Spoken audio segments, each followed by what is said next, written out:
تو ہماری خبر کی سرخی ہے علامہ وقت رجل رشید نم آنکھوں کے ساتھ سپرد خاک۔ سوشل انڈیا نیوز کے ساتھ رائے سے مولانا عرفان صاحب جڑے ہوئے ہیں۔ اس طرح ہم اس خبر کے لیے جناب مولانا شعیب عالم اصلاحی مفتاح کے شکر گزار ہیں۔ خبر تفصیل سے سن لیں۔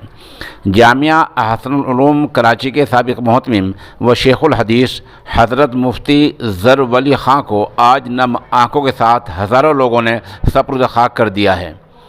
مرحوم کی پیدائش وہاں کے مقامی اخبارات میں 1953 لکھی ہے اور ویکیپیڈیا میں بھی یہی تاریخ پیدائش لکھی ہے 1953۔ کچھ لوگوں نے 1955 لکھی ہے، وہ غلط ہے کیونکہ مولانا شعیب عالم اصلاحی مفتاحی نے خود انہی کا ایک مضمون سوشل انڈیا نیوز کے دفتر میں بھیجا ہے جس میں مرحوم مفتی ظر ولی خاں اپنی پیدائش 1953 بتلا رہے ہیں۔ ان کے اساتذہ کون تھے؟ ان کے اساتذہ میں مولانا محمد یوسف بن نوری رحمۃ اللہ علیہ اور مولانا عبداللہ رحمۃ اللہ علیہ کاکا خیل جیسے نامور عالم ہوئے ہیں۔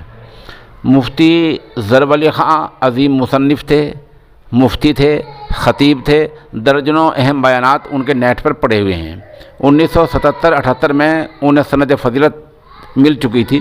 علمی استفادے میں مرحوم علامہ انور شاہ کاشمیر رحمۃ اللہ علیہ سے وابستہ رہے ہیں اور ان کے مداح رہے ہیں۔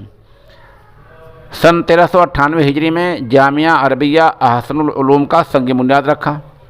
ایک خاص مشغلہ یہ تھا کہ مدرسے کی سالانہ چھٹی میں وہ قرآن کریم کے پیغام کو عام کرنے اور عام آدمی کو قرآن سے جوڑنے میں لگے رہتے تھے۔ یہ ان کا من پسند مشغلہ تھا۔ وہ تفسیر و حدیث دونوں ہی فنون میں ماہر تھے۔ جمہور علماء کے پیروکار تھے، سواد اعظم کو مانتے تھے۔